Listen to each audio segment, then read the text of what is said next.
Le cercle RH, notre débat, qui est un entretien aujourd'hui avec deux auteurs qui ont fait un travail magistral. Frédéric Dabi, Stewart Shaw, merci d'être avec moi. Je vais vous tirer vous êtes des sondeurs, vous êtes des sondeurs, directeur général de l'IFOP, en charge des études chez Via Voice, et vous venez assez régulièrement dans le cercle RH du vendredi. La fracture, comment la jeunesse d'aujourd'hui fait ses cessions, ses valeurs, ses choix, ses révoltes, ses espoirs aux arènes. Vous en parlez beaucoup de ce livre dans les médias. Alors on vous interroge évidemment sous le spectre politique. On est entré dans la campagne présidentielle. On vous dit alors ces jeunes, ils sont attirés par qui ? Sur le Covid. Nous, on va essayer de faire un focus aujourd'hui sur ce rapport au travail, au salariat, à l'entreprise. D'abord quand même, ce qui ressort dans votre livre, on va évidemment s'intéresser à votre méthodologie, mais c'est quand même, la jeunesse, c'est un segment d'individus un peu insatisfaits. Ça vous va, ça ? Oui, on peut dire ça, en tout cas, un de leurs points communs, parce que la jeunesse, on interroge les 18-30 ans, ce n'est pas un bloc monolithique, il y a une véritable diversité, ils ont tous été... Des jeunesses, ils ont même été tous frappés de la même manière par le Covid, donc il y a une conscience générationnelle, mais c'est vrai qu'ils sont insatisfaits de la société. Et c'est le cas de toutes les jeunesses, celle des années 80, celle des années 70, la jeunesse de la libération des mœurs, mais... La vraie singularité, parce qu'avec cette enquête, la nouvelle vague, on arrive à comparer, de faire des portraits grâce à cette carotte géologique des jeunesses décennie par décennie. C'est ça qui est fort dans votre livre, c'est que c'est des photographies sur des études régulières qui permettent de pouvoir... Et c'est une inégalité systémique. C'est l'idée que ces inégalités, ces discriminations sont presque organisées. Et là, vous allez me voir venir, c'est cette jeunesse qui n'est pas woke, c'est trop caricatural, mais qui constitue un terrain fertile à la pensée woke, c'est-à-dire la défense des minorités, notamment religieuses, et le rejet viscéral des injustices. 78%, je pourrais rester dans le woke, parce qu'on va parler de l'entreprise, ne se reconnaissent pas dans la classification de genre homme-femme. Oui, mais 78%. C'est l'identité de la jeunesse aussi de se choisir des ennemis. Ouais, je pense que c'est aussi comme ça qu'on est jeune. D'ailleurs, c'est l'une des citations du bouquin, mais c'est que à partir du moment où on se constitue aussi des luttes, et pas forcément des luttes contre, mais ça peut être des luttes pour aussi. Ouais, on va revenir au climat tout à l'heure. Voilà, c'est à notre sens un élément assez constitutif de l'identité de la jeunesse. Il y a un élément qui est très intéressant, moi qui ne suis plus jeune, c'est d'abord... Presque, je suis encore un petit peu jeune, mais quand même, je ne suis pas dans la génération 18-30 ans. Dans les années 70, après 68, cette jeunesse, elle était révolutionnaire, révoltée, hippie, communiste, avec des mots très durs contre l'entreprise. Là, page 86, elle est tout à fait décomplexée sur les mots profit, économie de marché, prospérité. Elle est très à l'aise. Ça, c'est quand même très nouveau, ça. Je suis d'accord, Arnaud, elle est désidéologisée. C'est-à-dire que années 70, c'était les 10 ans avant que la gauche arrive au pouvoir. Il y avait une vision assez globalisante, repoussoir de l'entreprise.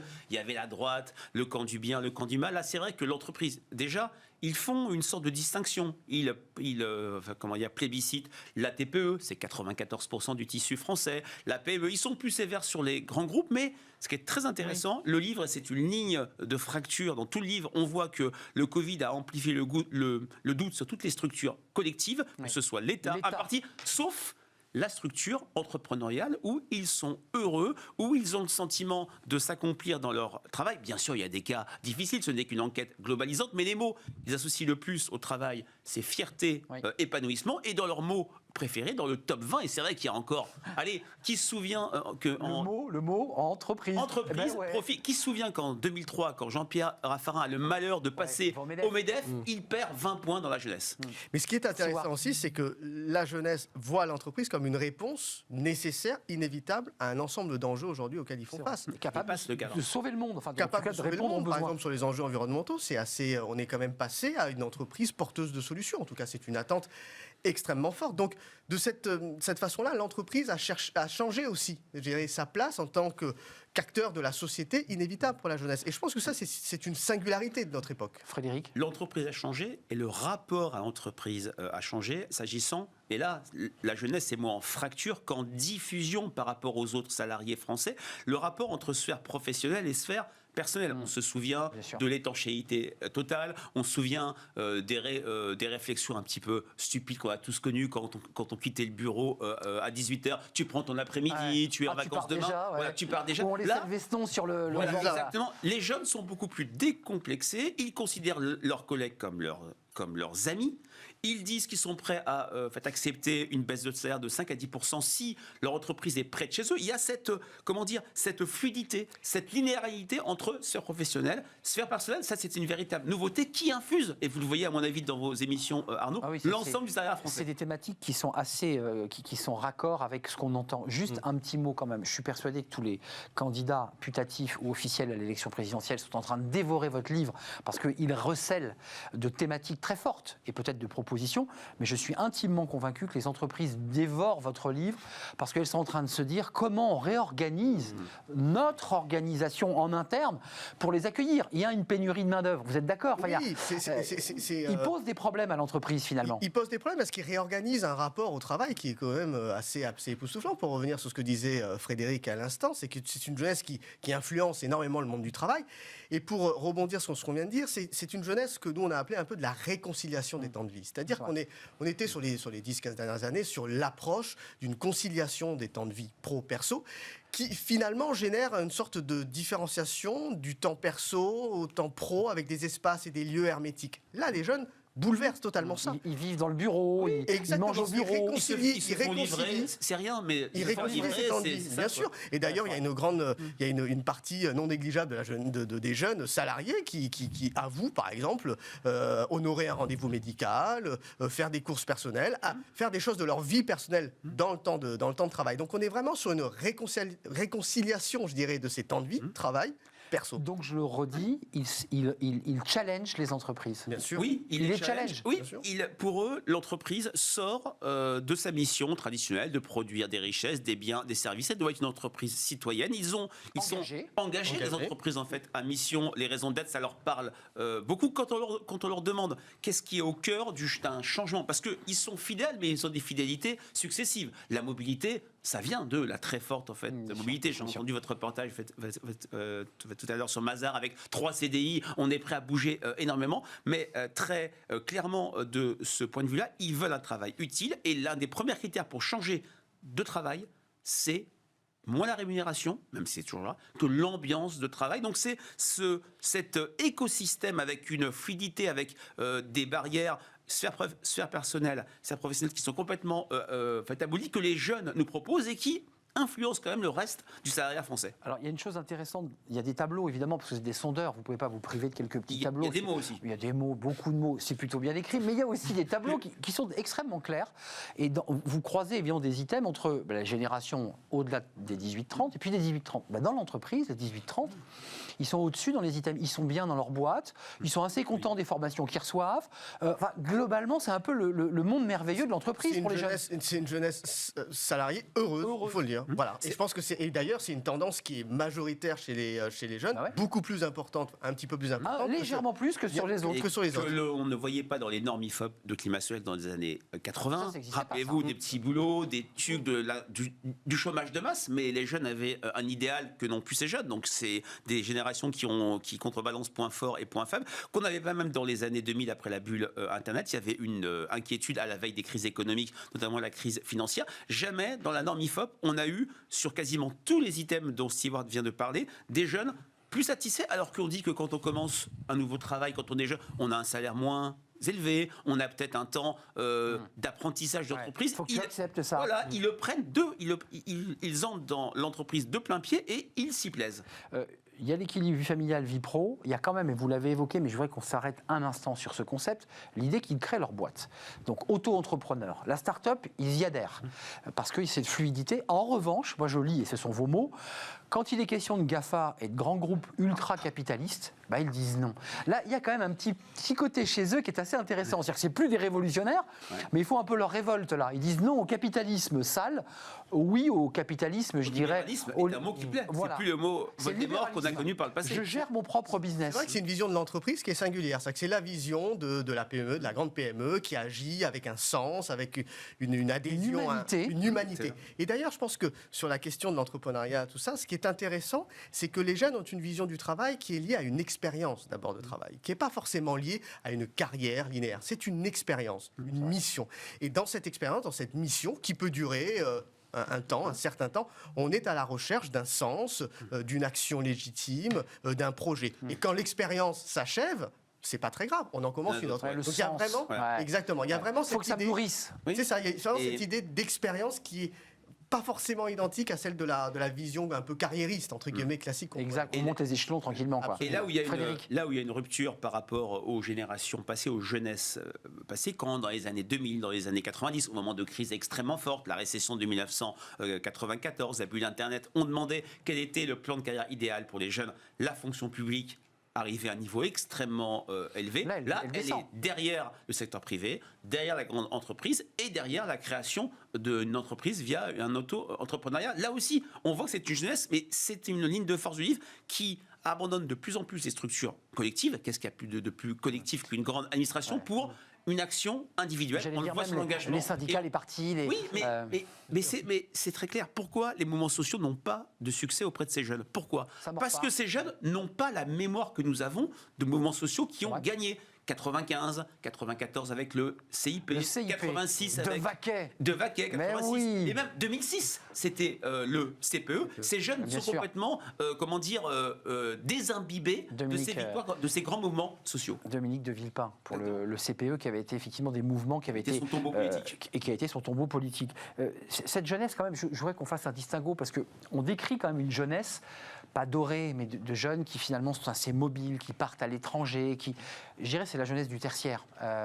Est-ce que c'est la jeunesse des beaux quartiers versus une jeunesse qui est un peu plus reléguée parce que moins diplômée, parce que vivant en province, parce que vivant dans les zones des gilets jaunes, et qui finalement ne se retrouverait pas dans le portrait que vous faites de cette jeunesse? Ce qu'on espère, en tout cas dans le livre, c'est d'apporter aussi un éclairage sur la fracture entre les jeunes et les moins jeunes, mais aussi la fracture entre les jeunes. C'est-à-dire dans cette génération 18-30, et vous avez raison de le rappeler, il y a une diversité Eh ouais, d'expériences, eh ouais. d'appréhension du bien monde, sûr. qui est liée à une diversité de situations économiques, sociaux. Donc c'est très juste ce que vous dites. D'ailleurs, sur plein d'aspects, la fracture générationnelle en interne même de la jeunesse est encore plus importante entre les générations. Je donne juste un exemple sur le rapport au bonheur, par exemple. Et c'est vrai.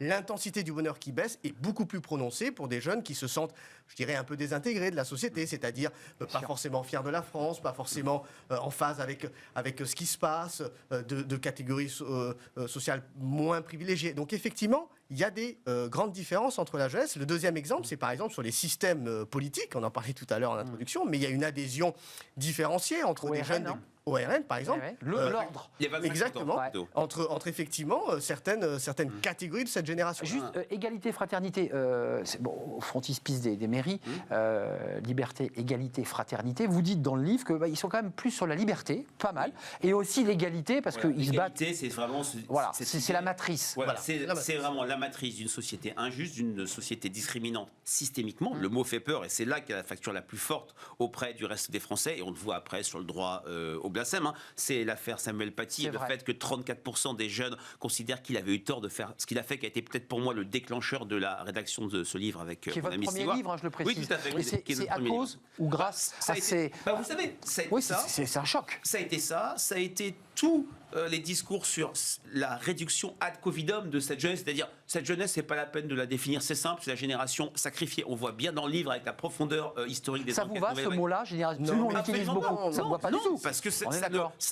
ça correspond à des véritables réalités. 27 points de moins pour le sentiment de bonheur, 36 points de moins sur je vis une période chanceuse, rien à voir avec le passé, la perte d'idéal. Pour autant, c'est une jeunesse qui a su rebondir, c'est une jeunesse, ce terme est bien sûr très galvaudé, mais résiliente. Donc vous Et dites, c'est- on ne peut pas la c'est- réduire au Covid. Frédéric et Stewart, c'est nous les aînés, finalement, les quarantenaires, les cinquantenaires, qui avons un jugement de valeur en disant, bon voilà, on a sacrifié cette génération. Vous dites, Non, mais à l'aune de Alors, vos moi, études, alors, c'est... en tant que 18-30 pour le coup. Oui, Frédéric, Mais c'est pas... Non. Mais effectivement, pour rebondir sur ce que disait Frédéric, toutes les étiquettes qu'on accole à la jeunesse, elles conviennent Ouais, pas. en ça fait. colle pas, Mais c'est le cas de le dire. Elles conviennent Elle- pas. elle est donc, trop diverse. Voilà, elle est trop diverse. Et encore une fois, c'est pas un bloc effectivement monolithique. Et cette diversité d'expériences-là, elle doit s'exprimer aussi sur la génération Covid. C'est évident que ça, et Frédéric l'a dit, c'est un moment constitutif aussi de cette mémoire collective de cette génération 18-30 en 2021.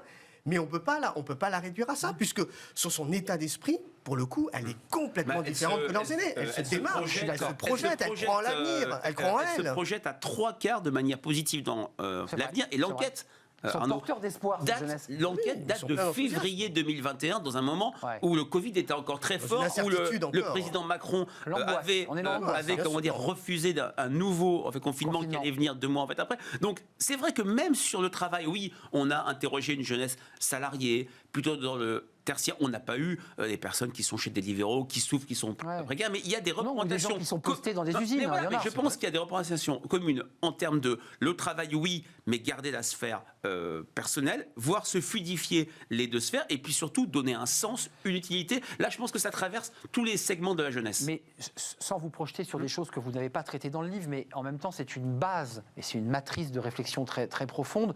On va vers quoi avec cette jeunesse? Qu'est-ce qui se dessine? Parce qu'on dit que c'est l'avenir de demain, c'est eux qui Un vont... chiffre. Ouais, qu'est-ce qui se dessine? Un chiffre. En 1957, ces jeunes étaient, dans la première enquête Nouvelle Vague, ces jeunes étaient 17% à se dire on est une génération à part. Là, ils sont 85%. Ils ont conscience de leur unicité. Ils ont Donc conscience de leur force. d'avoir aussi encaissé des chocs jamais vus. Le choc terroriste, le choc climatique qui les rend extrêmement fébriles. 1 sur 5 dit « je peux mourir pour le climat ». Bien sûr, ce n'est qu'un mot, mais ça en dit. Ils le disent. Il faut aller au-delà du sondage, mais ça montre qu'il y a une sorte de vulnérabilité, il y a une sorte de sentiment d'urgence. Et puis, on a senti avec Stewart une certaine colère sur l'incapacité du politique à résoudre les problèmes. J'ai un verbatim en tête d'une jeune fille qui dit « Quand j'étais toute petite, j'entendais ma mère dire « Je gagne 20% de moins que les autres personnes de mon équipe. Égalité homme-femme. » 30 ans après, c'est toujours la même chose. C'est cette inaction, cette absence de solution qui fait que la jeunesse va se réinventer et chercher d'autres canaux de solution, ce qui annonce peut-être une abstention très forte. Mais à la c'est une présidentielle. jeunesse indignée, c'est un mais vrai sujet, c'est une jeunesse indignée, c'est une jeunesse affectée, mais c'est une jeunesse aussi qui est profondément engagée. Et on l'a dit, sur le travail, sur la réinvention des espaces politiques, sur la mise à l'agenda politique de certains enjeux. On n'a jamais autant parlé de climat, et c'est aussi grâce à la jeunesse. Sur l'espace politique, je pense qu'on est en train de bouleverser énormément de choses. Frédéric l'a dit, là, cette histoire de vanité du vote, de crise de résultats du politique, engage les jeunes à réinventer des façons de faire de la politique. Autorisez-moi à tourner le dos aux urnes. À tourner le dos aux urnes. Et c'est d'ailleurs, je pense, peut-être l'un des enjeux les plus importants, c'est de réinventer peut-être aussi un espace politique qui parle à cette jeunesse. Frédéric, et le climat, parce que c'est un thème fondamental. Oui, le climat, c'est le thème fondamental. Moi, le chiffre qui me frappe, c'est 72% se dit engagés sur le climat. Alors, ils ne sont pas tous à défiler, mais le niveau d'engagement est extrêmement fort. C'est une jeunesse qui est dépolitisée, oui, qui s'est abstenue à 84% aux élections régionales, mais qui croit à un engagement, plus un engagement individuel. Et d'ailleurs, quand on regarde tout ce qu'on vient de se dire, est-ce que je ne vais pas dire un gros mot en disant que c'est une jeunesse qui est très américanisée, qui croit en l'action individuelle, qui ne croit pas aux structures collectives, qui doute de l'État, qui croit au business et qui croit à un engagement pour soi. Qui mieux que moi pour défendre mon intérêt? Alors, ça va un petit peu, je tire un petit peu peut-être le fil, mais c'est peut-être une des lignes de force de cette jeunesse si différente des jeunesses passées qui n'est pas complètement perdu pour le vote à la présidentielle dans 6 mois. Oui, c'est pas pour vous rappeler vos études de 57, parce qu'on n'était pas nés à l'époque, mais c'était les jeunesses communistes, c'était des mouvements de jeunesse très engagés sur la laïcité, un système d'action, du tractage. Tout ça a volé en éclats au profit de grandes manifestations, de concerts de musique, puisque très récemment, il y avait ce concert mondialisé où les jeunes se mobilisent. Et je pense aussi à Extinction Rébellion, qui sont d'autres formes d'activisme radical en direction du climat. Ils s'expriment sur cette question-là. Est-ce qu'ils sont... Il y a plein de sujets sur lesquels ils sont très pacifistes et très à distance. Sur ce sujet-là, j'ai l'impression qu'ils peuvent combattre ou se battre. Il y a effectivement un engagement presque radical sur cette question-là. Oui, vraiment. L'environnement et la jeunesse, c'est un petit peu la génération « c'est pas ma faute », c'est ce qu'on dit dans le livre. C'est-à-dire qu'on est finalement des acteurs légitimes pour investir cette question-là, puisqu'on n'est pas finalement les responsables, entre guillemets, des conséquences C'est pas de cette... C'est nos parents. Exactement.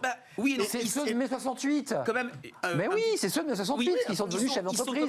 Ce qui est quand même très intéressant dans le livre, je t'interromps, Stewart veut m'en excuser, mais ils s'entendent très bien, il n'y a je vous le dis, pas, plus que ça, plus que ça. Je m'adapte à tout, moi. Il n'y a pas une guerre des générations, même sur le climat. Ils sont plutôt à dire, on va montrer à nos parents les bonnes pratiques. C'est plutôt les grands-parents, ceux du passé, qui ont vraiment pas pris le pli de ce réchauffement climatique et de cette lutte. Vous les avez interrogés, c'est au-delà d'un travail de sondeur, c'est un travail de sociologie, c'est très approfondi votre travail. C'est vraiment un livre de référence pour les chefs d'entreprise, pour les dirigeants, pour les hommes politiques.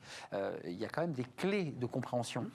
On doit la craindre, cette jeunesse ou ces jeunesses. Est-ce qu'on doit en avoir peur ou est-ce qu'on se dit, après tout, vu le portrait que vous nous faites, ils ont l'air bien intégrés, ils aiment l'entreprise, ils vont produire. Alors, je ne sais pas, qu'est-ce qu'on en fait de cette jeunesse? J'ai en tête ce qu'on avait noté en 1999 avec l'Express. J'avais travaillé sur cette enquête où Jacqueline Rémy avait dit cette jeunesse ne veut pas le pouvoir, mais le contre-pouvoir. Elle veut être en réaction. Peut-être, à travers le travail qu'on a fait avec Stewart, peut-être que cette jeunesse veut finalement le pouvoir, qu'elle ne prendrait pas par des manières démocratiques, par un vote, même si je pense qu'elle va peut-être plus voter que ce qu'on entend, mais qui entend bousculer, faire, je dirais, vaciller tout un système, puisque pour elle, il y a des enjeux extrêmement urgents, et ils ont compris leur vulnérabilité. On cite la fameuse phrase de Paul Valéry, nous autres civilisations savons que nous sommes mortels, et cette jeunesse est complètement là-dessus. Mais juste pour rester dans ce débat un peu philosophique, est-ce que cette jeunesse qui vient d'enterrer l'État comme étant le ferment de notre réussite ou de notre construction au profit de l'entreprise n'est pas en train de transformer notre société? Et comme on l'entend beaucoup en parlant à des chefs d'entreprise, en disant mais de toute façon moi j'ai plus besoin des politiques, mon business se fait, il se développe, je vais très bien, je suis heureux.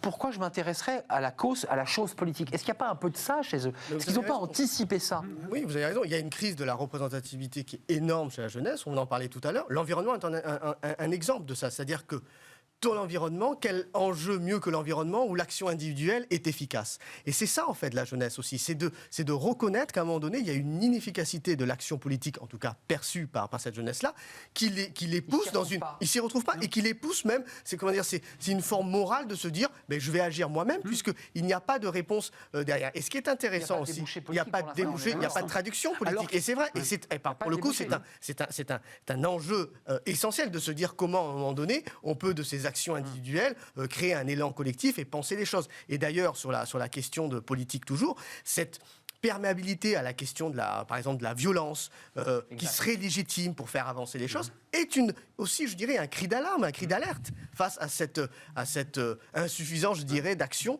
perçue par les pouvoirs publics et les institutions. Alors même qu'ils croient à la pureté du politique, tel que les Français le souhaitent dans leur imaginaire, le politique est là pour changer les choses, transformer la vie. Ils ne sont pas sur une logique politique. Mais oui, ils ne sont pas sur une logique tous pourris, un discours Poujado. Ils sont sur une logique d'impuissance qui les met en colère et qui leur dit c'est à nous maintenant de prendre en main toute une série de résolutions d'enjeux. D'où la place de l'entreprise dans tous ces enjeux-là. C'est-à-dire que l'entreprise est perçue comme l'acteur efficace, légitime et capable de transformer les choses sur ces enjeux-là. Il y a aussi peut-être les acteurs régionaux, les grandes villes, les régions qui peuvent, et on a vu ça pendant la crise du Covid, Arnaud, se substituer à un État qui a été jugé défaillant, dysfonctionnant. Finalement, ils aiment l'entreprise, ils aiment créer leur propre espace de liberté et de construction. Pour les politiques qui observent tout cela, il y a les écologistes qui se disent nous on peut parce qu'on est très décentralisateur, on est très sur le climat, et on s'aperçoit que le dernier vote, c'est 122 000 votants pour c'est très très faible. 42 fois moins que la primaire de droite. 42 fois moins que de droite et 2,5 millions pour les socialistes. Donc ils n'attirent pas les jeunes non plus. Il y a un chiffre intéressant. 10% des jeunes aujourd'hui font confiance, 10% aux partis politiques pour répondre aux enjeux climatiques. Donc les partis politiques, c'est fini. C'est difficile à entendre parce qu'on ne peut pas dire qu'ils se soient désinvestis de la question environnementale. Il y a beaucoup de mouvements de jeunes dans les structures partisanes, mais c'est vraiment qu'une petite partie de la jeunesse. Là où peut-être que les leaders en fait écologistes, et c'est un défi pour celui qui vient d'être élu, de peu hier, Yannick Jadot, c'est que la présidentielle, c'est une affaire d'incarnation. Et c'est vrai que les jeunes, je ne dis pas qu'ils aiment les chefs, ils sont un tiers à dire un chef serait quelqu'un de très bien. Ils cherchent un père. Voilà, ils veulent peut-être pas un père, mais quelqu'un qui serait une sorte de Bonaparte au Pont d'Arcole, côte à côte avec eux. Il y a l'autorité chez les jeunes. Tout à fait. Mais c'est signe d'efficacité. On ne le dit pas, c'est pas des révoltés. Ils cherchent aussi l'autorité. C'est ça, l'autorité comme moyen efficace de répondre à des enjeux. C'est ça qu'ils voient derrière l'autorité. Avant de nous quitter, parce qu'il nous reste peu de temps, mais il y a une notion qu'on entend beaucoup sur ce plateau de chefs d'entreprise qui vous disent j'ai un mal fou à garder mes jeunes. Ils s'engagent et puis ils s'en vont. Ils sont très versatiles. Est-ce que vous avez constaté à travers votre étude et le travail du livre La Fracture, finalement, cette espèce de génération Internet, quoi. On est sur Instagram, on est slasher, on reste 15 jours et puis on s'en va. Est-ce que dans cette jeunesse, il y a aussi ce ferment-là? Oui, bien sûr qu'il y a cette... Et qui n'est pas bon. Il y a cette volatilité, il y a aussi une volatilité électorale lorsqu'ils votent, on l'a bien vu. Alors... Quand même, ils ont des fidélités successives. Ils s'engagent pleinement dans une entreprise. Passionnément. Et passionnément, le terme me plaît. Et c'est un véritable enjeu pour les directions des ressources humaines de créer du sens, de créer les conditions de faire pour ces jeunes du premier travail un moment où ils vont s'engager sur la Une durée. expérience. C'est vrai que les chiffres C'est ce qu'on montrent disait. que le temps moyen d'une entreprise, c'est 3 à 5 ans, c'est beaucoup moins qu'il y a quelques années, même auprès de jeunes qui, eux, étaient plutôt sur avoir d'abord un premier emploi, le chercher de manière intense, et une fois qu'on l'a trouvé, on s'engageait dans une certaine durée. Tiens, pour répondre à Fanny Griesmer, parce qu'il y a un petit peu comme ça des débats dans le débat, CDI ou pas CDI, ils sont sur quoi les jeunes? On a vu qu'ils aimaient l'entreprise et la créer, d'accord. Ils sont sur un modèle complètement hybride. C'est-à-dire Ouais. que, comme on s'est dit tout à l'heure, à partir du moment où ils voient le travail comme, je dirais, la constitution d'une expérience personnelle qui doit avoir du sens, qui doit les servir, ça peut passer par un CDI comme ça peut passer à côté par de l'entrepreneuriat. Ouais. On est vraiment sur, je dirais, une vision Ils sont qui n'est très plus du agiles. tout, Oui. absolument plus Moi- du tout linéaire, Ouais. mais qui est, je dirais, assez fluctuant. Et ça, c'est aussi assez intéressant pour les, Moi, je crois, managers. que Frédéric Dabi. je crois que pour les plus jeunes, pour les 20-24 ans, ils sont sur une logique et un jeune m'avait dit ça, un CDI, de toute façon, c'est un CDD renouvelable un jour, autant que je le souhaite. Donc, c'est vrai que la question, intéressant. l'alternative, la bataille d'Hernani, CDD, CDI, beaucoup de jeunes, pas tous, parce que dans certains métiers pénibles, dans certains secteurs plus précarisés, le CDI reste un Graal et un sésame, mais pour beaucoup, c'est une chose qui a été dépassée. C'est ça, avec l'idée qu'on peut créer sa propre structure et inventer son propre monde finalement, parce que c'est de ça dont il est question.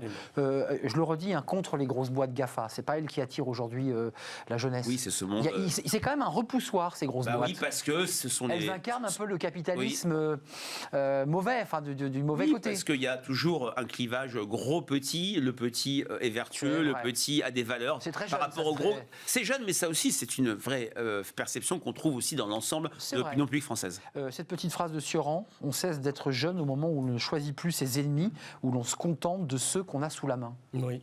C'est un de mes auteurs préférés. Je suis très heureux qu'il soit dans ce bouquin. Et je trouve que ça a plein de sens. Je pense que c'est nécessaire aussi, parfois, et pour terminer sur une note positive, d'avoir des fractures, parce qu'il y a des fractures heureuses, il y a des ruptures heureuses qui conduisent à des changements. Et on espère que ces changements-là, ils seront intéressants pour tous et qu'on en profitera. Une en tout cas. photographie d'une grande netteté de notre jeunesse à travers ces études successives de l'IFOP. Et là, c'est la dernière mouture 20 aux ans arènes, après. 20 ans après. C'est vrai que notre jeunesse, elle a bien changé. Et peut-être que je ne me retrouve pas, peut-être totalement, dans le portrait que vous faites de cette jeunesse aujourd'hui, des 18-30, car vous l'aurez remarqué, je n'ai plus ni 18 ans ni 30 ans. Merci Frédéric Dabi, directeur Arnaud. général de l'IFOP. C'est un vrai plaisir. Vous revenez quand vous voulez Avec sur le grand plateau de plaisir. Smart Job. Je le dis à Stewart Show aussi. Vous venez régulièrement dans le cercle des experts le vendredi. Stewart Show, Frédéric Dabi, les arènes, la fracture. Voilà. Et j'aime bien la couverture de votre livre. Fraise des bois. Fraise des bois. Bah, Framboise écrasée. Ouais, framboise écrasée, ou carotte peut-être aussi. Enfin, chacun choisira son légume. Merci en tout cas d'être venu sur Merci à vous. ce plateau. On termine avec Fenêtre sur l'emploi. Les métiers de l'assurance, tiens, ça c'est un secteur qui recrute. Je ne sais pas s'il recrute des jeunes, mais en tout cas, il recrute. On en parle.